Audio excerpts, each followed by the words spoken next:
ꯋꯥꯔꯤ ꯑꯁꯤ ꯑꯁꯦꯡꯕ ꯊꯣꯛꯈꯤꯕ ꯋꯥꯔꯤ ꯅꯠꯇꯦ ꯃꯌꯥꯝꯒꯤꯗꯃꯛꯇ ꯉꯥꯏꯍꯥꯛꯇꯪ ꯑꯣꯏꯁꯨ ꯄꯣꯊꯥꯅꯕꯗꯅ ꯑꯏꯕꯅ ꯁꯦꯝꯖꯤꯟ ꯁꯥꯖꯤꯜꯂꯒ ꯏꯖꯕ ꯋꯥꯔꯤꯅꯤ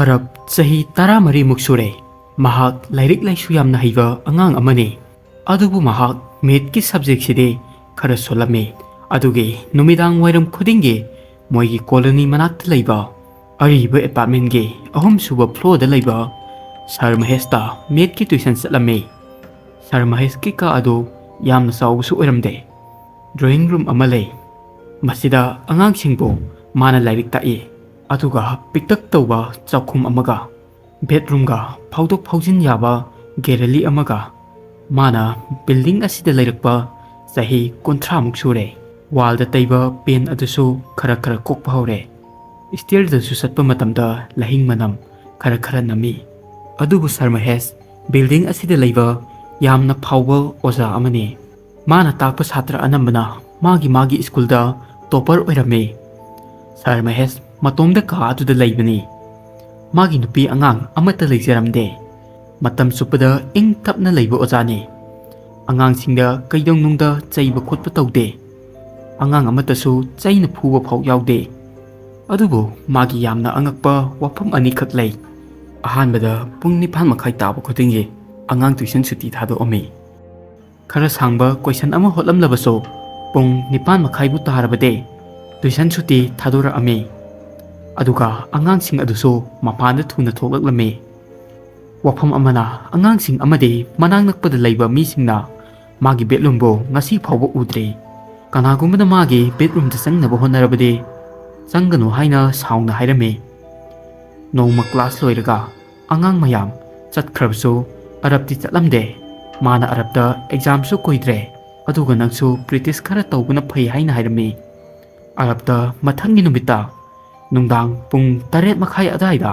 ꯂꯥꯛꯅꯕ ꯍꯥꯏꯔꯝꯃꯤ ꯁꯔꯅ ꯃꯉꯣꯟꯗ ꯐꯣꯀꯁ ꯄꯤꯔꯛꯄ ꯑꯁꯤꯗ ꯑꯔꯕ ꯌꯥꯝꯅ ꯍꯔꯥꯎꯔꯝꯃꯤ ꯃꯊꯪꯒꯤ ꯅꯨꯃꯤꯠꯇ ꯑꯔꯕꯅ ꯂꯥꯛꯄꯗ ꯁꯔ ꯃꯍꯦꯁ ꯀꯥ ꯑꯗꯨꯗ ꯃꯇꯣꯝꯇ ꯂꯩꯔꯝꯃꯤ ꯃꯈꯣꯏ ꯑꯅꯤꯈꯛ ꯂꯥꯏꯔꯤꯛ ꯇꯧꯕꯁꯤ ꯉꯁꯤꯅ ꯑꯍꯥꯟꯕ ꯅꯨꯃꯤꯠꯅꯤ ꯁꯔꯅ ꯃꯉꯣꯟꯗ ꯑꯜꯖꯦꯕ꯭ꯔꯥꯒꯤ ꯑꯔꯨꯕ ꯀꯣꯏꯁꯟ ꯈꯔ ꯄꯤꯔꯛꯂꯝꯃꯤ ꯑꯗꯨꯒ ꯑꯔꯕꯅ ꯀꯣꯏꯁꯟ ꯑꯗꯨꯕꯨ ꯍꯣꯠꯂꯝꯃꯤ ꯈꯪꯗ ꯈꯣꯠꯇꯕꯁꯨ ꯐꯖꯅ ꯇꯥꯛꯄꯤꯔꯝꯃꯤ ꯂꯥꯏꯔꯤꯛ ꯁꯨꯝ ꯇꯧꯔꯛꯄꯅ ꯄꯨꯡ ꯑꯃꯃꯨꯛ ꯐꯥꯖꯤꯜꯂꯛꯂꯦ ꯇ꯭ꯌꯨꯁꯟ ꯇꯧꯕ ꯂꯣꯏꯁꯤꯜꯂꯛꯀꯗꯧꯕ ꯃꯇꯝ ꯑꯁꯤꯗ ꯃꯄꯥꯟꯗ ꯑꯀꯟꯕ ꯅꯨꯡꯁꯤꯠ ꯁꯤꯠꯄ ꯍꯧꯔꯛꯈꯤ ꯉꯥꯏꯍꯥꯛ ꯂꯩꯔꯒ ꯅꯣꯡ ꯀꯟꯅ ꯇꯥꯔꯛꯈꯤ ꯃꯇꯝ ꯑꯁꯤꯗ ꯁꯔ ꯃꯍꯦꯁꯀꯤ ꯐꯣꯟꯗ ꯑꯔꯕꯀꯤ ꯃꯄꯥꯒꯤ ꯐꯣꯟ ꯂꯥꯛꯑꯝꯃꯤ ꯅꯣꯡ ꯀꯟꯅ ꯆꯨꯕꯗꯒꯤ ꯂꯝꯕꯤꯗ ꯑꯆꯧꯕ ꯎ ꯑꯃ ꯇꯦꯛꯑꯒ ꯇꯥꯔꯛꯑꯦ ꯑꯗꯨꯅ ꯒꯥꯔꯤ ꯌꯥꯝꯅ ꯆꯤꯜꯂꯤ ꯑꯗꯨꯒ ꯑꯔꯕꯄꯨ ꯂꯧꯕ ꯂꯥꯛꯄꯗ ꯆꯥꯎꯔꯥꯛꯅ ꯄꯨꯡ ꯑꯃꯃꯨꯛ ꯆꯪꯒꯅꯤ ꯃꯥ ꯂꯥꯛꯇ꯭ꯔꯤ ꯐꯥꯎꯗꯤ ꯃꯆꯥꯅꯨꯄꯥꯕꯨ ꯁꯔ ꯃꯍꯦꯁꯀꯤ ꯃꯅꯥꯛꯇ ꯁꯨꯝ ꯊꯝꯕꯤꯔꯝꯃꯣ ꯍꯥꯏꯅ ꯍꯥꯏꯔꯛꯈꯤ ꯁꯔ ꯃꯍꯦꯁꯅ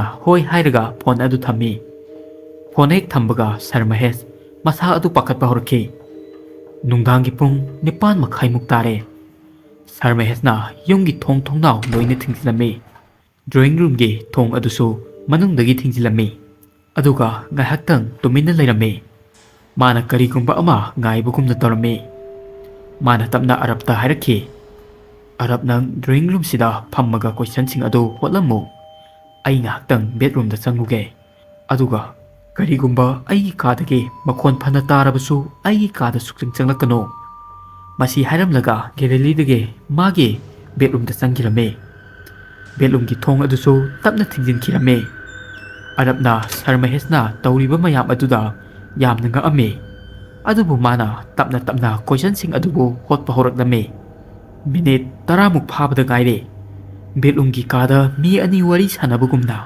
ꯃꯨꯔꯨꯝ ꯃꯨꯔꯨꯝ ꯁꯣꯟꯕꯒꯤ ꯈꯣꯟꯖꯦꯜ ꯑꯃ ꯇꯥꯔꯛꯈꯤ ꯃꯁꯤ ꯅꯠꯇꯕ ꯈꯣꯟꯖꯦꯜ ꯀꯌꯥ ꯃꯔꯨꯝ ꯑꯃꯁꯨ ꯇꯥꯔꯝꯃꯤ ꯑꯔꯕꯅ ꯃꯈꯣꯟ ꯑꯗꯨ ꯀꯔꯤꯅꯣ ꯍꯥꯏꯗꯅ ꯃꯨꯟꯅ ꯇꯥꯔꯝꯃꯤ ꯑꯗꯨꯕꯨ ꯉꯥꯏꯍꯥꯛ ꯂꯩꯔꯒ ꯃꯈꯣꯟ ꯑꯗꯨꯁꯨ ꯐꯈꯤꯔꯝꯃꯤ ꯑꯗꯨꯕꯨ ꯈꯪꯍꯧꯗꯅ ꯐ꯭ꯂꯦꯠ ꯑꯗꯨꯒꯤ ꯃꯩ ꯑꯗꯨ ꯃꯨꯠꯈꯤꯔꯝꯃꯤ ꯑꯗꯨꯒ ꯀꯥ ꯑꯗꯨꯁꯨ ꯃꯝꯈ꯭ꯔꯦ ꯃꯄꯥꯟꯗ ꯅꯣꯡ ꯈꯥꯛꯄꯒꯤ ꯃꯉꯥꯜꯅ ꯑꯃꯨꯛ ꯀꯥ ꯑꯗꯨ ꯉꯥꯜꯂꯤ ꯑꯗꯨꯒ ꯃꯃꯤꯠ ꯈꯥꯛꯇ꯭ꯔꯒꯅ ꯑꯃꯨꯛ ꯃꯝꯃꯤ ꯃꯇꯝ ꯑꯁꯤꯗ ꯁꯔ ꯃꯍꯦꯁꯀꯤ ꯕꯦꯗꯔꯨꯝꯗꯒꯤ ꯊꯣꯡ ꯑꯗꯨ ꯇꯞꯅ ꯍꯥꯡꯂꯛꯈꯤ ꯃꯐꯝ ꯑꯗꯨ ꯌꯥꯝꯅ ꯃꯝꯃꯤ ꯑꯗꯨꯕꯨ ꯑꯔꯕꯅ ꯑꯃꯝꯕ ꯃꯔꯛꯇ ꯑꯉꯥꯡꯕ ꯃꯤꯠ ꯑꯅꯤꯅ ꯃꯉꯣꯟꯗ ꯌꯦꯡꯉꯛꯄꯒꯨꯝꯅ ꯃꯤꯠ ꯑꯅꯤꯈꯛ ꯎꯔꯝꯃꯤ ꯃꯥꯅ ꯁꯔ ꯃꯍꯦꯁꯄꯨ ꯀꯧꯔꯝꯃꯤ sir Sir ro dulaido.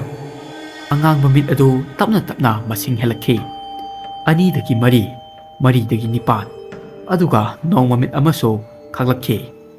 Nong mamit khaglakpa asida betlunggi manungda arapna karigumba ma uba phanglame.